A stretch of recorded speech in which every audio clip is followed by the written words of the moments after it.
Broadcasting live from the Grove of the Dream Pods on the plain of Fabasin, this is Tap Tap Concede.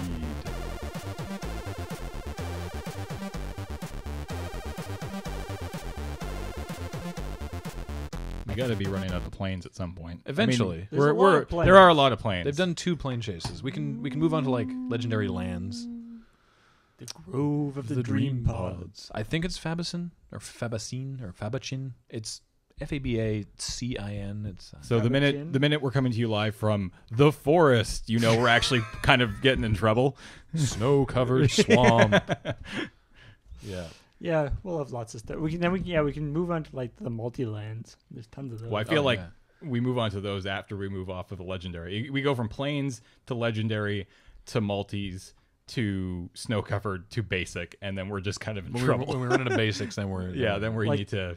They come out. I think they come up with more multis more often than we would actually run out. Hopefully, yeah. Coming to you live from the overgrown tomb. That'll work. Yeah.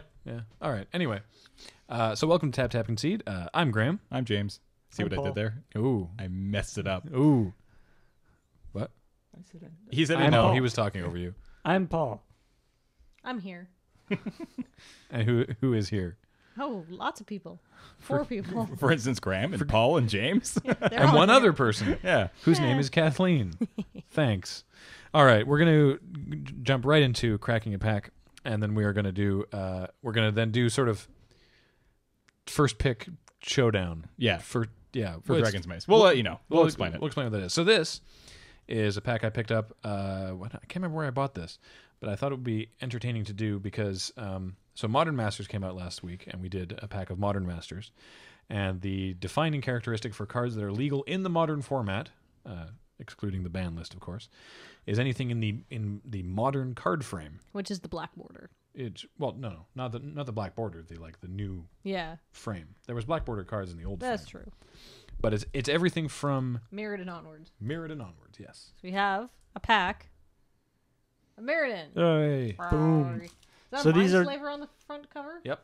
Sweet. So are there some? And there are some cards from Mirrodin in I guess Modern Masters. So Technically, Modern Masters is from 8th. Isn't it 8th edition on?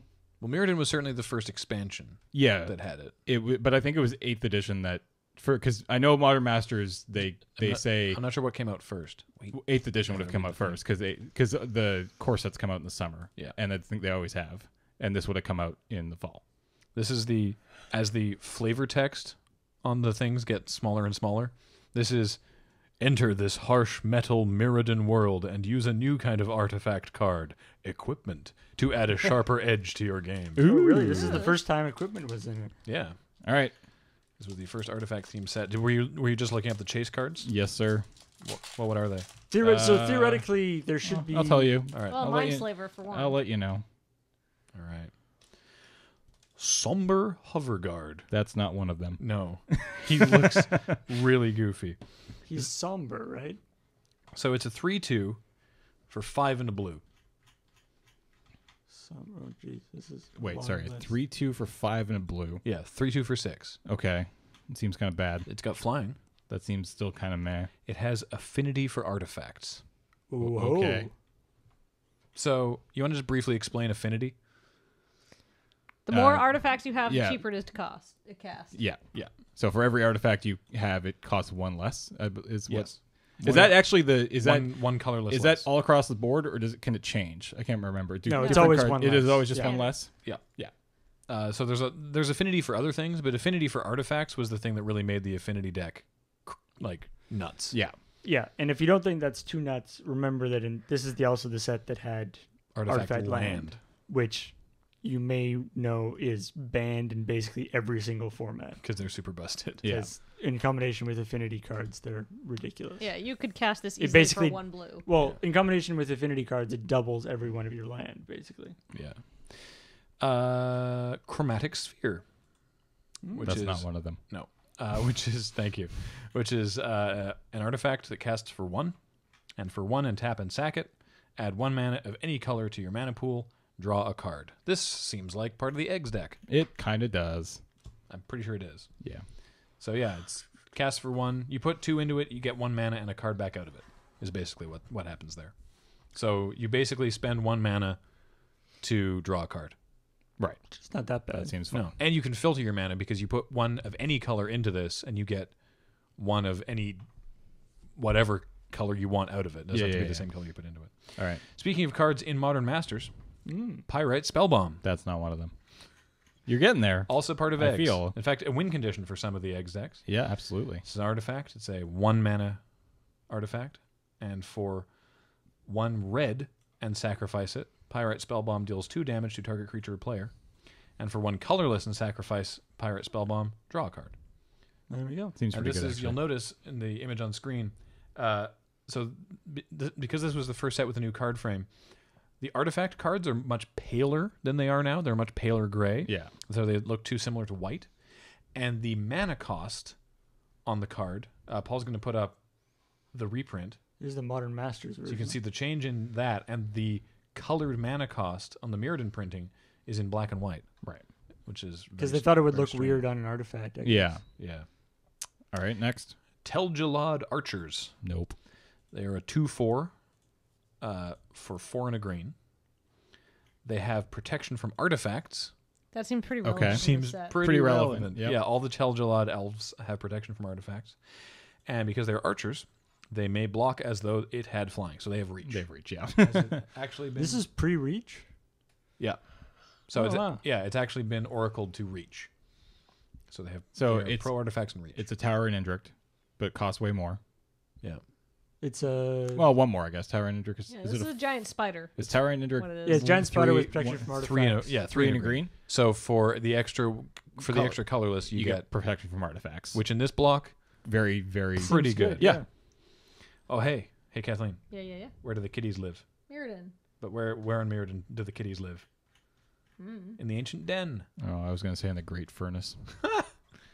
So the ancient den is one of the cards Paul was talking about. It is a plains. But Oh, this is all it's an corrupt. artifact plains. When we go back to Mirrodin Besieged, this the art for this card is all corrupted by the Phyrexian influence. Mm-hmm. It's on. It's also visible on White Sun Zenith. All the Zenith cards have in their art the same locations as The legendary the lands? original artifact lands. Yeah. They're Or not. sorry, not artifact, artifact lines. Yeah, they're not even legendary, which Yeah. is crazy. I like the card text is it's not a spell. Ancient Den is not a spell. So that's the thing, is that you can play this on turn 1 just as you would a plains. You play another artifact thing on turn 2, and then if you have something with affinity for artifacts, it's casting for 2 less. Yeah, you're on now turn casting 2. the 4-drop Yeah. on turn 2. And there are Yeah. 0-drop artifacts. Yeah, So it's insane. it's bad news bears. Goblin War Wagon. Still not one of them. This is bad news. Come on. It is a 3/3 for 4, and it doesn't untap during your untap step. But at the beginning of your upkeep, you can pay 2, and if you do, untap Goblin War Wagon. What the fuck is that?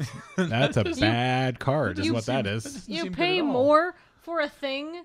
Like you're already paying too much via the vanilla test here. No, 4 for 3/3 is fine. Yeah, it's It's fine. a But gray it ogre. has But- this giant drawback. But then every turn, if you ever want to use it, every turn you need to pay an additional 2. Is it worth it just to have an extra artifact?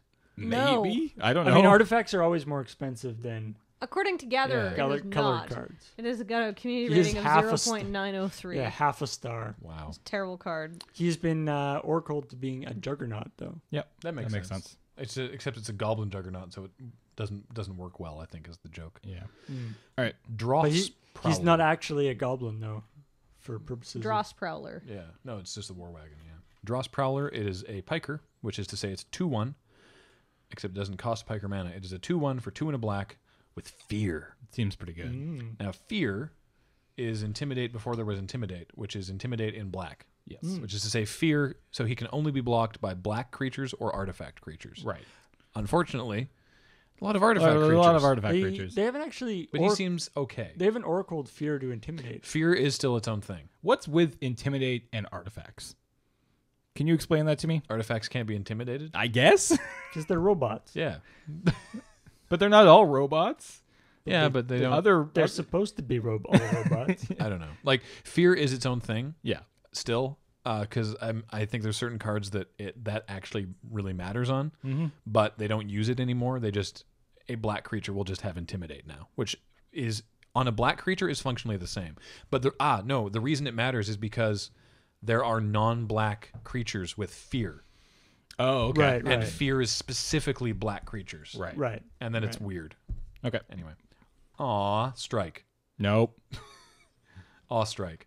It is a white instant for 1 white. The next time target creature would deal damage this turn, prevent that damage, you gain life equal to the damage prevented this way. Boo. Boo. Boo. Yeah. Could be useful. Boo. Good art on that card. Ooh, an equipment. Veridian Longbow. Still haven't hit $1. It is a... Are you into uncommons yet? No. Or is it one more? It is a 1 mana. Yeah. 1 mana to cast, 3 mana to equip, and it turns your creature into a pinger, which seems just fine. Yeah. Wow, one mana to cast, 1 to equip is awesome. 3 to equip. If it was 1-1, that would be insane. That'd But be no, insane. that card's fine. Yeah, that's still really And good. it's target creature or player? Yep. Yeah. Oh, yeah, that seems totally Are useful. the artifact lands the least, like the cheapest banned card? Probably. Probably. I mean, Because they're most, commons, the, right? the thing Yeah. is that ban cards don't technically aren't all that expensive because but they can't it's- be played anywhere. But they can be played in Legacy usually. yeah. But But they're the only card where it's like it's a amazingly powerful card, It's common. but it's a common. it helps that, I mean, there's a lot of them out there. This is probably our last common. Speaking of commons, Clockwork Condor. Nope. It is a 0/0 for 4. Moving on. Okay, Phil Vanilla Test. it has flying. Comes into play with 3 +1/+1 counters on it. Okay. Whenever it attacks or blocks, Remove one. remove a counter at the end of combat, Okay. which is important. So it's a 3/3 flyer for 4, which on an artifact is actually pretty okay, considering that like Millennial Gargoyle in Gatecrash is a 2/2 flyer for 4. Yeah. But he can only attack as a 3/3 once, and Yeah, then and he then becomes a he's a 2/2, 2/2, and then a yeah. 1/1, and then he just dies. Yeah. I'll stick with my Most- Clockwork Steed. Yeah, most Clockwork guys you can spin up again. That's lame that he doesn't. Yeah, because at least with the Steed, you can be like, have some more counters. Now there is, Like there's a couple of Clockwork. Here's another Clockwork guy. what's the keyword ability that modular? Modular. yeah. But that only checks things that are on that creature. Correct. Yeah. It So looks I like mean, there's- if you have a modular creature die, you could put more counters on the Condor, but there's a lot of there's a couple of different Clockwork guys in Mirrodin, and they all follow the same thing where they. Oh no, the dragon can come back. The dragon you can wind. You can put it back. Yeah, wind back up. All right, what do we got? Oh, here we go. Anyway. Molten Rain. Nope. Oh, dang it. 1 red for a sorcery. Destroy target land. If that land is non-basic, Molten Rain deals 2 damage to the land's controller. So any artifact land is non-basic. Yep. So Molten Rain is pretty good. Molten Rain was a key part of a That seems strong. Yeah. deck at the time. Yeah. It's It's like- also like the cheapest land destruction I think they've ever printed. And yeah, I it's love the kind the of art on card they that do not card. make anymore. That's not a land. Land, obviously. yeah. All right. But They- yeah, the art yeah. is really cool. They it's pretty sweet. would not make this anymore. Yeah. What else we got? All right, we're into the uncommons. Oh, this my phone one died. this one will not be one of yours. The Talisman of Dominance. It is a 2 mana GG. talisman. You tap it for 1 colorless, or tap it for a blue or a black, and the talisman deals 1 damage to you. Oh, it's a cycle. Yeah. So, sure. So it's just a little mana. Just a little mana rock, little accelerant. Yep. Little pain rock. Yeah. What are the other colors? Are they all the friendly colors? Because if there's, it seems like there might be one I need in my commander deck there. Talisman of Indulgence, Impulse, Progress, and Unity. Unity. That seems like the green-white one. Yeah, I was right. All right, Yeah. cool. I need that for my commander deck. I don't know. I think there's better ways of getting your mana. Oh, here we go. Isochron Scepter. That's the most expensive uncommon. Really? In the set, $6. Hey! Ding ding. Ding, ding. All right, so it's a 2-mana artifact. Isochron Scepter does whack-ass shiz. Imprint. I believe that has been Oracle. Yeah, that's Oracle. Sorry, It's that's not Oracle. quite. It's been Oracle to imprint. When Isochron Scepter comes into play, you may remove an instant with converted mana cost 2 or less in your hand from the game. So you exile an instant with converted mana cost 2 or less from your hand, and you sort of in quotes imprint it on the Isochron Scepter. For 2 and tap the scepter, you copy the imprinted instant and play it without paying its mana cost. Now this is actually a Commodore or a Friday Night's joke. I exile. What did Jared exile onto an Isochron Scepter, and somebody just it went was something Thoughtseize or something. yeah. it wasn't something to take extra turns. Yeah. Yeah, it And wasn't. Matt's like, I don't get to play anymore, do I? And Jared's like, no. It wasn't. It wasn't Time Walk because that Time Walk's a sorcery, but it was something. I can't remember. That's a little trivia. Oh, I can't remember at all. Or it may have been originally it was Isochron Scepter, but then the Scepter part got changed. To something else that could take sorceries. I don't remember. But yeah, it's like in episode 2 or 3 of the original. Yeah, the original one. Miniseries, or maybe it was it even in It's Magic? No, I think it was in Friday So Night. this is I don't know. prototype portal, but for instance. Yeah, so that's really, really powerful because you not only do you get to cast it for free, but even if it's like even if 2 mana is more expensive, even if you're doing a 1 mana, like Still, the card advantage is disgusting. you Yeah. get to cast it every turn. You put Yeah. on summon on there, And it's Yeah. like pretty I'm not sick. that counterspell. I'm not that experienced a Magic Gonna set player. this one But aside. even when I see a card like this, it's like, oh, you know that there's just going to be so many shenanigans with this card. Well, hell, put Yeah. a Molten Rain on it. Oh, no, it's a sorcery. So Interesting. It was printed in the From the Vault relics as a mythic rare. I well, guess they were 'cause all everything mythic. was mythic. and Everything's mythic. Mythic in that Well, set, what you yeah. could do though is you could put Awestrike on there, and Awestrike is terrible. But then next time target creature would deal damage this turn, prevent that damage, you gain life equal to damage prevented that way. If you can fucking do that You just keep gaining life. Yeah. every turn, All right, what else we got? The rare, because there's a foil for our third uncommon. The rare is the Lumen Auger. So it's a 2/2 Vidalcan Wizard for 3 and a blue. So 2/2 for 4. For 1 and tap. Target player draws a card, then discards a card from his or her hand. If that player discards an artifact card this way, untap Lumen Auger. So That seems good. you can loot, and then if you pitch an artifact as part of your looting, Yeah. You can loot again. You can loot again. Yeah, seems okay. Filter use. That Filter seems use pretty stuff. solid. I can imagine that was pretty strong back in the day. Is it a foil scepter? Yeah, no, that'd be sweet. No, our foil is an uncommon artifact. It is an equipment. It is Golem Skin Gauntlets. They are 1 mana to play, 2 mana to equip. An equipped creature gets +1/+0 for each equipment attached to it. So they get the sort of the Leonin ability where they get buffs for how many equipment they have on them. Okay. So if you equip just that, that's an equipment. Yeah, and it yeah, gets yeah. +1/+0. Yeah. If you equip that and the Veridian Longbow, the creature gets +2/+0 and they can ping. So Yeah. Well, I got an Isochron Scepter, so I am happy with that purchase. And that is my pick. So yeah, I Yeah. think that's about what I paid for this pack. So paid for itself. hooray! Yeah. Okay. I mean, so if you were drafting this and you first pick Isochron Scepter, are you then going through and prioritizing interesting instants? You're probably Probably. yeah, and good ones, and then I think you're yeah. You could make an affinity deck at that point. I don't too, know so how who knows? powerful Affinity was in draft, but like maybe Ancient Den is a relevant first pick. Yeah. Molten Rain might be a relevant first pick, Yeah. especially considering the artifact lands. So. all right. Speaking of first picks, All right. So What's the plan here? okay, so James? here's the plan. Each of us is going to take a pack of Dragon's Mace, and we're going to open it up, and we're going to pick one card. As I don't even necessarily think it has to be your first pick, but you pick the card that you feel that you can argue is going to beat every other person's card. And then we're gonna have a 4-way debate about who's the best whose card. single card is the best. Yeah. All right. And if you can avoid, like, I guess maybe if you get like just a clear bomb, maybe go with something different, because then it's like, well, yeah, you kind of win because you have, is that a what? Interesting. I haven't seen that before. My land card is backwards. Oh, hey. So is mine. Weird. so is mine.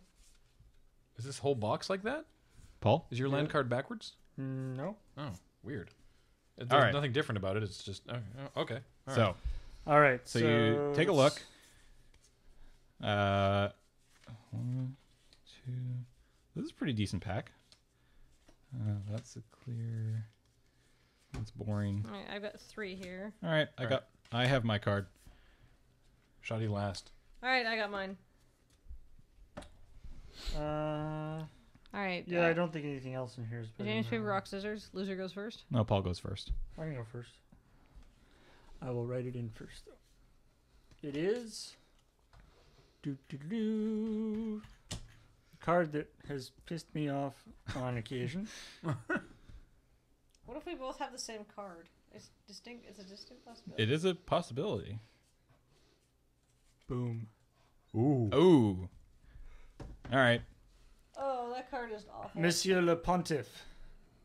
All right, so this guy is a very, very much Orzhov card. Yeah, he is.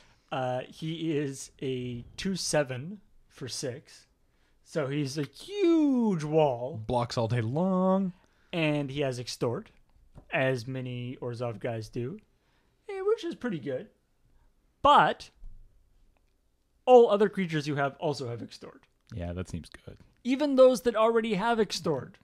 Anything that has Extort already can Extort twice now. Yeah. It has Extort. That guy's really disgusting. I had him in an online draft, and it was Basically, goofy. I cast a spell and just like gained 5, and he lost 5. Yeah, It was it's But just he, like, he ugh. does cast for 6. yeah. he casts for 6, so he's a late game play. But if you're Orzhov, you should be going late game anyway. Yep. Yeah. And yeah, like, how do you kill him? Yeah, it's Like, not how easy. do you kill a 2/7? It is not easy. And you It's have difficult. to kill him. Yeah, Yes. you really do. You do. I mean, there are cards that will kill him, Oh, sure. I mean, but you need to None of answer the- him like, none of- very, very quickly. None of the direct damage cards will kill him. Like, you have to actually Yeah, you need to kill. set up. You need to set up a state. You need to attack him with a couple 2/2s and hope to hell that you block, and then explosive impact. Yeah. Or like you have Or like just a turn thinking that. burn kind of situation, right? Yeah, or yeah, you, something. Yeah, you have to. he's going to take your best removal to kill. Yes, absolutely. Yeah. And even then, he might take your best removal and then another card. Yeah. And you're happy to trade 2 cards for that 1 card any day. Yeah. Right. And again, I don't think we should have let Paul go first. and again, Extort is an attack ability, so he comes down, and then if you can cast another spell that turn, if you have more than 6 mana, Yep. you're already extorting from this guy. Yep. All right, So- Kathleen, what do you got? Well, my card will not deal with Paul's card, but it will deal with pretty much everything else in this thing, which is War Leader's Helix. So All good. right. Of course, it's a little hard to cast. It's Boros mana, but it deals 4 damage to target creature or target player, and you gain 4 life. Even without gaining 4 life, I would run this. Right? Yeah. I mean, Because it's like 4 damage to target creature and or player, and 4 is literally the magic number in DGM. Like, that is the toughness of most annoying things, right? There are a few things Well, like the Pontiff of Blight. like 3 is actually the toughness of the greatest number of annoying things, meaning 4 is perfect. Well, 4 gets through gatekeepers though, Yeah. which really lock down the ground. Yeah. But like it'll kill most of anything. It'll even kill things that have been evolved. It So is super nice. I like this card. There's- It's good. It's removal. What do you want? So this is Bombs, inspired removal, right? inspired by Lightning Helix from the original Ravnica block, which was 3 damage and you gain 3 life for simply just red-white, So which is stupidly Which good. is in Modern Masters, by yeah. the way. And when this was announced, people were like, "Oh, so it's just a worse Lightning Helix." yeah. But a worse Lightning Helix is still a- really Yeah, good. It's still a lightning helix. yeah, Yeah. it's really good. Yeah, James- so Lightning Helix, if you're getting Modern Masters, then Lightning Helix is one of the better removal cards. in that Mhm. set. Yeah. But I mean, seriously though, like I can't argue that much. It kills creatures. It kills players. You gain life. It's a good card. Yeah. Bombs, removal. All right, so my card is high risk, high reward. It's a creature enchantment. Does anybody have a guess as to what it is? Holy Mantle. Incorrect. Unflinching Courage. Correct. It is an unflinching courage. So this card reads enchant creature. Enchanted creature gets +2/+0 or +2/+2, has trample and lifelink. It's so And good. it costs 1 colorless, a green, and a white, and you see it up there on the screen right now. It's so good. Now, so here's the problem. I can play a 2-drop. I can play the any 2-drop bear. It doesn't really matter. Boros Mastiff. Sure, I play Boros Mastiff, which I actually have in this pack, on turn 2, and then next turn I drop this on it, and now I have a 4/4 lifelink trample. Now here's the problem. it dies to War Leader's Helix. Yep. So that's a very, very big problem. But when this thing doesn't die, it makes such a huge impact because every single turn there is a 8-point life swing. Yeah. Or maybe there's a 10-point life swing if maybe you got this on a 3/3. Have you put it on like a beetle form mage or something? If On you a don't- beetle form age, it's insane. If you don't deal with the enchantment or the creature it's enchanting real quick, you're in a lot of trouble. You're in absolutely a lot of trouble. It's going to get through damage with the trample. It's going to kill your guys. It's going to gain me life. It is a bad card to not be able to deal with directly. Now, the problem is that you set yourself up for 2-for-1s, just like, you know, I go turn 3, Unflinching Courage, pass a turn to Kathleen, and she goes, Lightning Helix, and I cry. She's very happy. And she's very happy. And that's definitely one of the big downsides of the cards. But if you even attack once with a 4/4 lifelink, like you're already you're in there. happy. Yeah, you're already especially happy. on turn 3. Yeah. Like if you're attacking with a 4/4 that has trample and lifelink on turn 3, you're gonna get out ahead really quickly. And if you get 2 attacks or 3 attacks, then The game's probably then over. it's over. It's not necessarily over, but it's really in your favor. And now you're not so sad if it immediately or if it gets knocked off with the Helix, or you know you get down to 5/5, and I no longer have a good attack. But even then, I still gain 4 life, right? And it's like last seconds before dying. So I put forward that my card is better because I also had an Unflinching Courage and I chose that one. wow, that pack So- is insane. So that's how I know that it's better. All right, But can you step to the awesome power of Clear a Path? God damn it, Graham. Now, You're the worst. consider. Okay, it is 1 red, a mere single red mana. Yep. Bad was the rest of your Wait, no. No. A single red mana for destroy target creature, unconditional. Yep. Except that the creature has to be a defender. But, all right, Hired Torturer. Yep. Right? He's a 2/3. 2/3s are kind of hard to get past, Yep. and he can ding you for 2 every turn and make you reveal something from your hand. Sure. Nivik Cyclops becomes a 4/4. Yep. Whenever they cast an instant or sorcery, we were using him last night. We got him up to like a 7/4. I've seen him up as high as a 10/4. Yep. Right? Has defender. Kills him. You can kill him. Yep. Granted at sorcery speed, but for the merest amount of a single red. It's true. Now, look at the guy who's trying to go greedy 5-color good stuff. Yeah, right? okay. He's like, oh, that's okay. I'll just in the RTR pack. When everyone's figured out what they're doing, I'll just pick up some Axebane Guardians. Boom, Kill it with a clear path. Wow. kill it with Clear Path. Now, Gatecreeper Vine. Granted, they've already got the value off of it when it comes into play. Yep. But it's there. It'll chump one of your big dudes. Not if you clear path. True story. What happens if they play... Ogre Jailbreaker. Ogre Jailbreaker. 4/4 for 4. Probably going to be able to attack it because they'll have a gate. Yep. Right? But it doesn't lose defender. It gains may attack as though it did not have defender. Still a defender. Yep. Can still be That's killed interesting. with Some- clear Although path. with sorcery speed, that technically doesn't matter because you'll never be able to kill it when it attacks. Right? No, but they cast it. It's got summoning sickness. It's true. Pass to you. Luckily, you got this handful of clear path. Yep. And you just boom. The list goes on and on. Yeah, Doorkeeper. it's endless. Exactly. Lobber Crew. Yeah. Try it's the just, mill plan with yeah. Doorkeeper. Not a chance. It's obscene. when you can clear a path. Clearly, this is the strongest card in the. Honestly, like no joke, Murmuring Phantasm Go. 0/5, Yep. really difficult for the aggro decks to deal with. Yep. Just clear path. Hover barrier or Hover whatever. barrier is 0/6. a massive ass pain. Yeah. 0/6 flying Yeah. defender gone. All Clear right. path. Just clear path. Like Clear Path, like legitimately should be in the sideboard. If yeah. you, Oh, if, yeah, you know, honestly, at- like- it should at least be in the sideboard if you're running an aggro deck. Yeah, they go. Okay, so It's very honestly, strong. they go really late in GGM packs, and you should grab one if you find yourself up against like I said, like the multiple Nivik Cyclops deck. That's scary. Yeah. That's really scary, and like the Doorkeeper mill you out deck. Like it's a really important sideboard card. Yes. Never first pick Oh it. my God, no. Never main board That's it. interesting. The thing with the Cyclops, because there's a lot of guys that actually say like loses defender.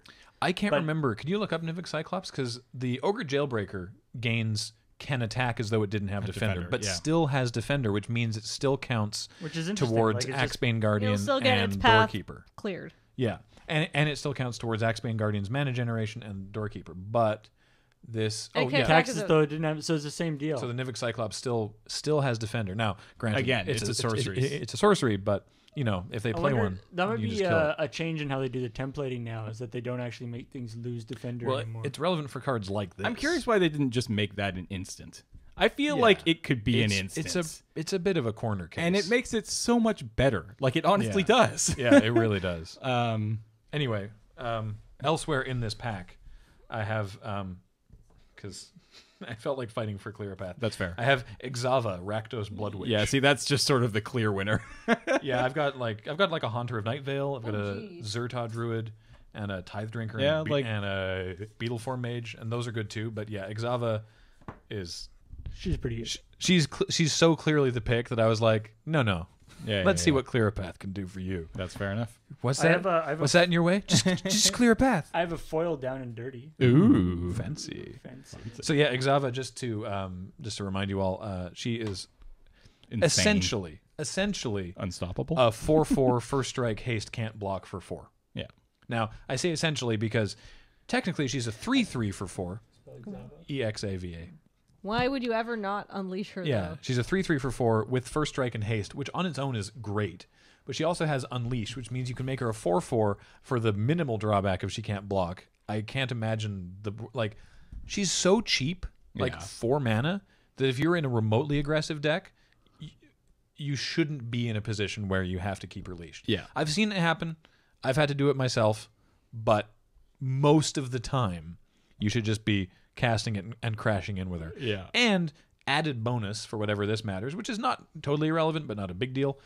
Each other creature you control with a +1/+1 counter on it has haste. Meaning, Don't unleashed creatures already get haste? No. No. Oh, they don't. No. Okay. so you They're play bigger, but they can't you block. play your Splatter Thug. It's you unleash it. It's a 3/3 first strike. Has haste now. You play That's already disgusting. you play a Cloudfin Raptor and then a Shamble Shark or something. Oh, what's that? It's +1/+1 counter. Doesn't matter. I mean, granted, need to have you're in Unleash, 4. yeah. You're in 4 colors there. It doesn't need to have Unleash. It just needs to have a +1/+1 counter. And there's Yeah. three. From There's wherever, yeah. there's 3 different guilds that use that. There's the Unleash mechanic for Rakdos. There's the Evolve mechanic for Simic, and there's Scavenge. Yeah. For there is a chance that you could be a little later in the game and play a cheaper guy, scavenge a Sewer Shambler onto it, and suddenly it's a 4/4 and it has haste. Yeah. That's pretty relevant. And that's only one extra color, so that's not too bad. It's true.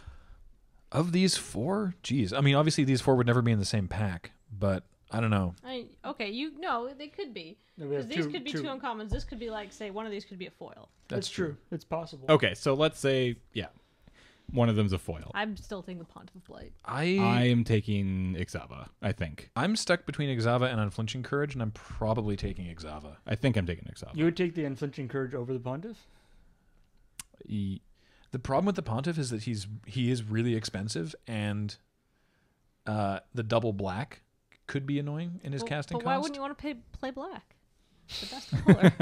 Well, the nice thing about I'll say this: the nice thing about picking up a Pontiff of Blight in Dragon's Maze is that you then don't have to be the guy opening Gatecrash and passing multiple Grizzly Spectacles. Yeah. Because that feels so gross. Yeah. They're like, get in there. It's like when you're in red green and Yeah. then you open a Grizzly Spectacle and you're like, I can't take it, it's double black. And then you're like, all right, I'm going to pass it. And then you get past another Grizzly Spectacle and you're like, no. Meanwhile, me sitting next to you with my Pontiff of Blight and 6 Grizzly Spectacles. And I'm like, oh my god. I find for me, the way, I don't know, but it's probably not necessarily, maybe it's not good, but I find the way I often draft is if I see something like Pontiff Blight, like a big balmy card that does have a big casting cost, I like that as sort of a first pick, because then you can, that's like a good rock that you can be like, okay, I can kind of see where I can build this deck. Yeah. As opposed to just sort of like the Unflinching Courage, which is an awesome card, but it's sort of more of like a utility card.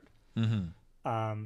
Whereas the Pontiff of Blight, and it's like getting that big guy, and then you can fill out the lower part of your curve, as you go along. I think if you're But comparing... starting with the end part of the curve. I think if you're comparing those two, specifically Pontiff of Blight and Unflinching Courage, they both succeed. Yeah, they both succeed in the if your opponent doesn't deal with it, it will win the game for you category, but they don't both have an effect the turn they come down.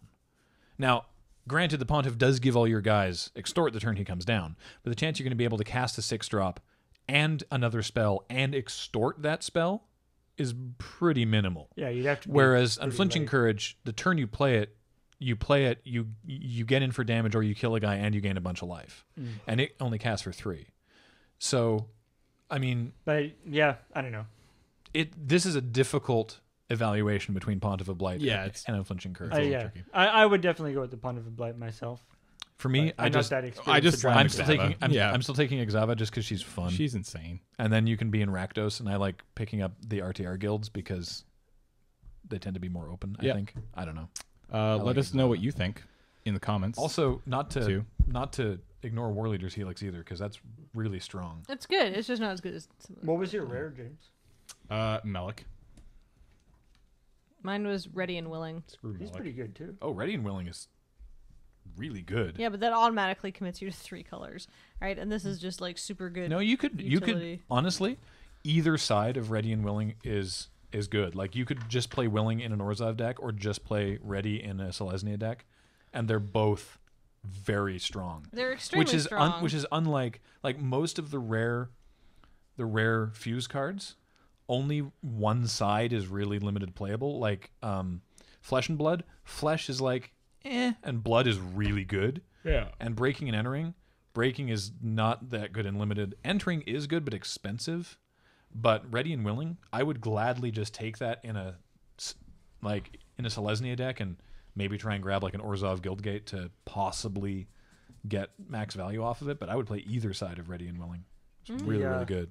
Of course, the problem is if I was taking the Pontiff of Blight, I would very much want to take this Profit and Loss. Oh, Profit Loss is so good.